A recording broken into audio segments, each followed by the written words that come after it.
Bonjour à tous et à toutes, et oui, c'est Steve Tremblay du salon de gaming de Monsieur Smith, qui non, et non, n'est pas ça cette fois-ci, parce que je reçois, n'est-ce pas, dans mon salon, on va dire ça comme ça, l'excellent Kevin Parent. Salut Kevin. Salut Steve. Bien? Oui, ça va très bien. Et on n'est pas ici juste pour jaser de la pluie et du beau temps, tu es ici pour m'offrir, n'est-ce pas, sur un plateau d'argent, la critique du jeu Ace Combat 7 Skies Unknown, que tu as eu le plaisir, j'ose espérer en tout cas, de tester, de parcourir d'un bout à l'autre pour le salon de gaming de M. Smith. Tu m'as offert joyeusement comme ça, en fait, la critique. J'ai dit, let's go, on va se jaser comme ça en vidéo. Tu vas nous parler du jeu, nous dire un peu comment c'est. Question d'introduire tout ça, dans le fond, c'est un jeu, dans le fond, oui, disponible PC, PS4, Xbox One. Toi, tu as testé la version Xbox One, si je ne me trompe pas. Oui. Donc, un jeu développé et édité par Bandai Namco, donc un jeu de simulation, de vol, de combat. Donc, c'est un retour quand même, hein, après plus de 10 ans d'absence. On avait eu Ace Combat 6 en 2007, fait que ça fait quand même un bon bout de temps de ça. Puis que la série a déjà quand même plus de 25 ans que ça existe en Ace Combat. J'avais oublié à quel point que ça faisait longtemps, puis que ça faisait déjà quand même, 12 ans qu'on n'avait pas eu un Ace Combat. Fait que, qu'est-ce que c'est ça, donc, Ace Combat 7? Je pense que c'est quoi? Tu es le pilote d'un escadron. Je voyais que ça a l'air assez compliqué, l'histoire. Je pense que tu es le personnage de Trigger, si je ne me trompe pas. Oui, ben, l'histoire est vraiment présente avec des belles cinématiques. Par contre, effectivement, l'histoire est quand même assez compliquée de ce côté-là. C'est ça qui nous amène des fois justement à décrocher de l'histoire. Ah ouais? Par chance, l'action au niveau des missions est vraiment là. Puis ça, c'est intéressant de ce côté-là. OK. Est-ce qu'on plonge direct dans l'histoire au début? Tu sais, je sais pas, as-tu un petit mode pratique un peu au début, tutoriel, quelque chose, ou tu es vraiment lâché lousse, puis les premières missions sont comme plus faciles un peu pour t'apprendre la base, puis plus ça va, on va t'apprendre à faire des barrel, do a barrel roll, c'est comme dans Star Fox. Effectivement, vu que c'est un jeu qui date de 25 ans, il nous lâche lousse, puis on doit apprendre par nous-mêmes. Au niveau du jeu, on n'est pas habitué à ça de nos jours. Le jeu est assez difficile, même très difficile. Les deux premières missions sont un peu moins pires de ce côté-là, mais la grosse difficulté de ce Ace Combat-là, parce qu'ils ont décidé de se renouveler dans ce 7e épisode-là, parce que toutes les autres ressemblaient, puis toutes les missions se ressemblaient à un moment donné. Tu sais, c'est un jeu d'avion, fait que on est dans les airs, on attaque des avions, on attaque des sous-marins, on attaque des bateaux. À un moment donné, ça revient au même. Là, ici, on est dans un jeu qui a 20 missions, puis toutes les missions sont extrêmement différentes. Il n'y a aucune mission qui ressemble à l'autre, puis à chaque fois qu'on arrive pour faire une nouvelle mission, c'est la peur qu'on a, c'est dans quel scénario qu'ils vont nous laisser tomber cette fois-ci. Puis le plus gros ennemi de ce jeu-là, c'est pas nécessairement les avions, c'est pas nécessairement les bateaux ou les tanks qui essayent de nous descendre, c'est les nuages. Ah ouais? Comment La ça? grosse nouveauté dans ce 7e épisode-là, c'est qu'ils ont mis des nuages de différentes façons, autant que c'est petit, que c'est gros, quoi que ce soit. Puis à chaque fois qu'on est dans un combat aérien,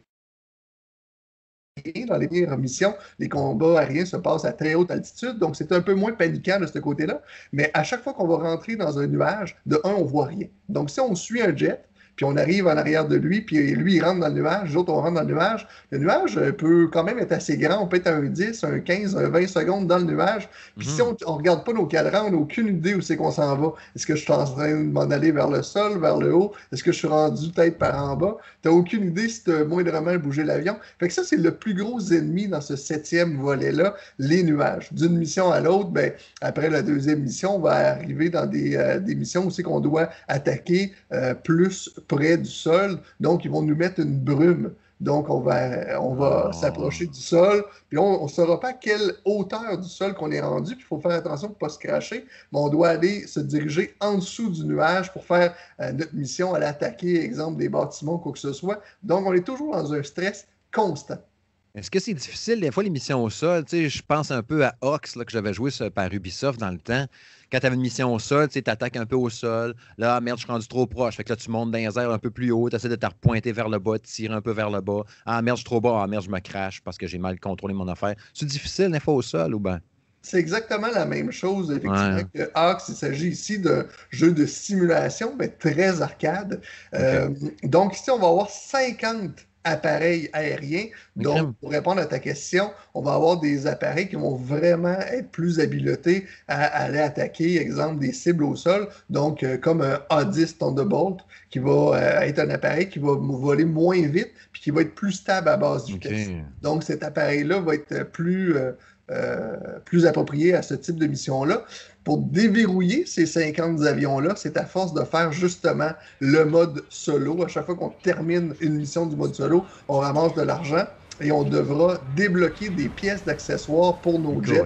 Autant des nouveaux ailerons, des nouveaux circuits électroniques, quoi que ce soit. Et on va aussi débarrer des avions. Donc, selon nos types de missions ou nos préférences, on va se concentrer sur certains avions. C'est un arbre de recherche qui est très complexe, mais très long aussi à déverrouiller, qui nous amène à refaire les missions à quelques reprises pour ramasser plus dessus.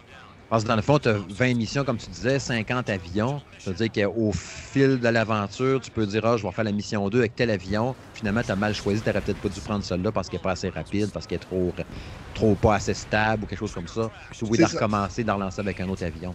Mais est-ce que le jeu va te suggérer à chaque fois? Ou bien est-ce que le jeu te dit « T'es mieux de prendre celle-là? » Ou tu fais comme « Non, moi je prends elle, puis... Bien, à chaque fois qu'une mission commence, on a toujours la fameuse cinématique qui est de toute beauté. Par la suite, on a un briefing qui nous indique exactement quel type de mission qu'on va faire, c'est quoi les hauteurs de vol qu'on va emprunter, c'est quoi les cibles. Est-ce que ça va être 8 cibles air-air? Est-ce que ça va être 8 cibles air-ground? Fait que là, selon qu'est-ce qu'on a, on a tout le temps nos missiles d'entrée, puis on a un second missile qu'on devra, soit des bombes, soit des air-sol ou soit des air-air pour justement compléter notre mission. Donc, on doit absolument regarder le briefing, sinon tu vas rentrer dans ta mission et tu devras ressortir parce que tu n'auras pas équipé ton avion comme qu'il le faut. As-tu des niveaux de difficulté différents ou c'est vraiment plus la mission qui fait que c'est dur ou non? Tu as trop de difficultés. Facile, moyen, puis dur. Moi, je l'ai mis à moyen pour l'instant. Puis j'ai des missions que j'ai recommencé pendant 2 jours de temps pour pouvoir les finir. Là, tu joues à la manette, tu n'as pas acheté un stick puis le gros kit. Là. Non, mais avec la manette, ça va très, très bien. Le stick n'est vraiment pas nécessaire. Mais au-delà des nuages, on a aussi des poches d'air, des vents de côté. Oui, c'est vraiment intéressant ce côté-là, parce que moi, je suis un amateur d'aviation, puis d'arriver dans ce genre de jeu-là que je connais depuis justement 93, qui était très arcade, qui est encore très arcade, mais avec les nuages et les vents de côté, c'est hyper intéressant, parce qu'on arrive, on suit un avion, tout ça, on se concentre à l'avoir dans notre viseur, puis d'un coup, on est tout le temps en train de recalibrer notre direction avec nos 2 touches là, pour l'aileron arrière de l'avion. C'est vraiment intéressant. J'imagine que c'est sûr que là, si quand même assez proche de la simulation quand même, tous les boutons doivent servir à quelque chose. Quand tu parles de difficulté, la prise en main, mettons comme moi qui n'ai jamais joué à un Ace Combat, là, je n'ai pour 3-4 missions avant de me sentir un peu confortable, j'imagine. Oui, effectivement. Puis, as-tu essayé un peu la portion multijoueur de ça? Oui, il n'y a pas beaucoup de modes pour l'instant. Je ne sais pas s'ils vont en rajouter d'autres. Il y a Team Deathmatch, dans le fond, 4 contre 4. On doit, pendant une période de temps donnée, détruire le plus d'avions adverses. Et on a aussi mêlée générale aussi qu'on doit tous s'attaquer l'un et l'autre. Il est supposé aussi avoir un mode Battle Royale. Ben, pour l'instant, je ne l'ai pas vu dans aucun mode de jeu. Je ne sais pas si c'est un mode qui s'en vient ou quoi que ce soit. Par contre, ça ne semble pas être un mode Battle Royale là, comme Fortnite, justement. C'est-tu un peu du n'importe quoi en ligne? Tu sais, genre, ça se garoche, puis ça se tire, paf, puis tu dis, t'achètes pas ça pour le multijoueur vraiment? Ben, le multijoueur est un peu essentiel parce qu'avec les 20 missions, tu n'en as pas vraiment assez pour débarrer tous tes avions. Donc, en multijoueur, tu vas ramasser des sous qui vont te permettre de débarrer justement des avions pour ton mode solo. Mais il est le fun. Il est le fun, il n'y a pas de lag, c'est direct, il y a beaucoup de monde en ligne, ce qui m'étonne. J'aimerais bien qu'ils rajoutent, exemple, un mode attaque de base, où c'est qu'on pourrait justement en team aller attaquer la base de l'autre. Puis l'autre devra défendre aussi sa base. Ça pourrait être intéressant. Une espèce de capture de drapeau, mais on attaque la base de l'autre. Je verrais très bien ça. Ça peut être pas pire aussi en ligne, dans le sens que chacun, tu vois l'autre passer avec un tel modèle d'avion. Tiens, je ne l'ai pas eu, celui-là encore, il est chanceux. Et il y a un côté d'équilibrage en même temps aussi là-dedans. J'imagine qu'il y a des avions qui sont beaucoup plus performant que d'autres. Tu arrives pour jouer en ligne contre lui, puis il clenche tout le monde parce qu'il y a The avion trop puissant. Ouais, j'ai pas vraiment ressenti ça pour l'instant. Parce qu'au début, quand je me suis plongé en ligne, moi, j'avais juste le F16 qui donnait avec le jeu au départ. OK. Puis je voyais des gens avec des Su-35, des F-18, tout ça. Puis je les sentais pas si plus puissants que moi. Là. Le jeu est quand même bien calibré de ce côté-là. Mais ça se passe tout sur la même map quand c'est en ligne comme ça, ou la map dans le fond? 6 maps en ligne, justement, aussi que les nuages peuvent jouer. Il y a une map de soir, il y a des maps qui sont plus dégagées, puis justement, il y a des maps urbaines où c'est que les nuages sont très proches des gratte-ciels. Donc, les plus habilités, justement, vont travailler beaucoup avec le nuage pour qu'on ait de la misère à les voir ou, justement, que les missiles se perdent dans le nuage. OK. Toi, tu joues sur Xbox One X? Xbox One X, par contre, le jeu n'est pas optimisé. Ça m'étonne. C'est la première fois que je vois ça qu'un jeu, dans ces dernières années-ci, qui n'est pas optimisé Xbox One X. T'as-tu remarqué s'il avait annoncé, genre, ça s'en vient la patch 4K, on a fait de même, non? Moi, j'ai rien vu de ce côté-là. Le jeu est très beau, par contre, parce que moi, je suis un habitué des Ace Combat. Puis justement, le problème des Ace Combat dans les anciennes versions, c'est quand on arrivait proche du sol, c'était vraiment des gros polygones. C'était beau vu de haut, mais vu de proche, c'était moins beau un peu. Tandis que dans celui-ci, on est vraiment dans un univers photoréaliste, comme on appelle. Okay. Côté musical, c'est-tu genre Hans Zimmer, c'est grandiose puis tout, ou plus... Les musiques sont très, très belles. Moi, je vous conseille de jouer le jeu justement avec un casque d'écoute. Puis moi, malheureusement, même si la musique est extrêmement belle, c'est une grosse qualité du jeu, moi, je ferme la musique, je mets un casque d'écoute, puis j'entends là, tout l'avion, les moteurs, tout ça, le vent qui cogne sur la carcasse, tout ça. C'est vraiment intéressant ce côté-là. Quand il y a de la pluie, quand tu passes dans un nuage, quand tu entends tout sur le côté de ta carlingue. Ça, c'est vraiment intéressant de ce côté-là.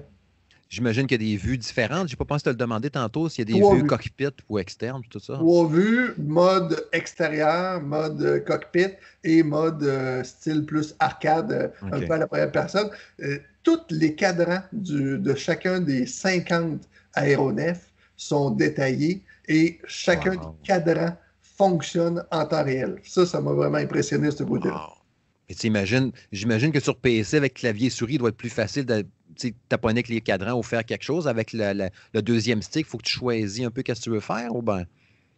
Tu n'as pas vraiment à taponner. Les cadrans fonctionnent, mais tu ne les utilises pas vraiment. Dans le fond, tu n'as pas à aller c'est telle affaire, actionner tel piton. Là, pendant que tu roules tu vois ton altitude, tu vois ta vitesse, tu vois ta longitude. Fait que c'est ces cadrans-là qui fonctionnent en temps réel. Tu peux baisser aussi ta vue pour regarder tes jambes. Puis quand tu accélères ou tu décélères ou quand tu joues avec tes paliers, tu vois tes jambes qui fonctionnent dans le cockpit. C'est vraiment intéressant. Hey, ça doit être trippant, j'imagine, en VR. Les 2-3 missions VR, je pense qu'il y a sur PS4 Pro. 3 missions VR pour l'instant qui sont disponibles. Je ne l'ai pas essayé par contre, malheureusement. C'est ça, il ne l'a pas sur Xbox. C'est que je ne sais pas... sur PC avec les casques qu'il y a, puis tout. Même pas, je pense que c'est exclusif à PlayStation, même, je pense. La version PC sort la semaine prochaine. Oui, c'est vrai. C'est ça, c'est vrai. Fait que je ne sais pas si cela, il va y avoir du VR à ce moment-là dans la version PC. Je pense que ça serait facile de le faire avec Oculus Rift ou quoi que ce soit, mais ce n'est pas disponible au lancement. OK. Il y a une phase de combat aussi qui va rajouter environ 6 missions au mode régulier. C'est des missions d'environ 30 minutes, 29,99. On va pouvoir aussi les acheter séparément. Quand même. Ça veut dire que quelqu'un qui achète ça, il peut être parti pour un bon bout de temps. Oui. On va peut-être s'acheter le DLC après ça en plus. On peut faire aussi du vol libre. Fait qu'une fois qu'on a terminé une mission, on peut rentrer dans la mission puis simplement voler partout dans les cartes. Dans aucune carte, j'ai senti les bordures du terrain de jeu. Jamais je suis arrivé trop proche, là, puis vous devez retourner dans le terrain de bataille, ça m'est jamais arrivé. J'ai jamais aussi frappé de plafond maximum au niveau des hauteurs. Caroline de Bin, à ce point-là. Ça fait comme dans Battlefield, justement. Battlefield, c'est tout le temps ça, là. Il faut t'en virer de bord. Quand tu termines une mission aussi, tu peux atterrir. Atterrir, sortir tes roues, atterrir, décoller aussi au début de l'émission. Il y a des missions aussi qui sont plus longues, donc tu dois aller te ravitailler à ta base. Donc tu te retournes à ta base, tu atterris, tu remets des missiles, tu redécolles. Ça, j'ai trouvé ça vraiment intéressant pour quelqu'un comme moi qui est fanatique de l'aviation. Il y a des missions aussi que tu dois te faire ravitailler en plein vol dans le ciel avec un avion. Comme dans Top Gun, ça à Nice. C'est ça, exactement. J'allais le dire. Fait que c'est ça. Au niveau de ma note, justement, Dans les points forts, ben, dans le fond, il y aurait justement l'ambiance sonore, aussi le graphisme, le photoréalisme, aussi la diversité des missions. Ça, je te dirais que ça c'est vraiment le point fort. Puis le désir aussi de rejouer au jeu. Je mettrais aussi le multijoueur, même s'il n'est pas extraordinaire, ça nous permet de rallonger notre expérience. Puis aussi, c'est un plus que le développeur n'était vraiment pas obligé de faire. Puis le fait d'aller attaquer d'autres personnes en ligne, puis de voir qu'on peut être le fameux Top Gun de notre génération, ça c'est intéressant. Et dans les points faibles, qu'est-ce que je mettrais, c'est justement l'histoire, même si elle n'est pas finie, tout ça, je trouve qu'on n'embarque pas dedans. Elle est belle, on regarde la vidéo, on a plus le goût de le passer que d'autres choses. Ça, ce serait peut-être le point faible. Et puis, des fois aussi, comme deuxième point faible, il y aurait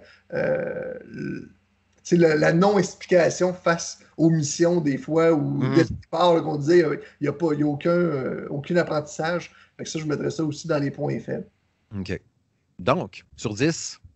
Moi, je mettrais un 8 sur 10. Oh, excellent, excellent, excellent.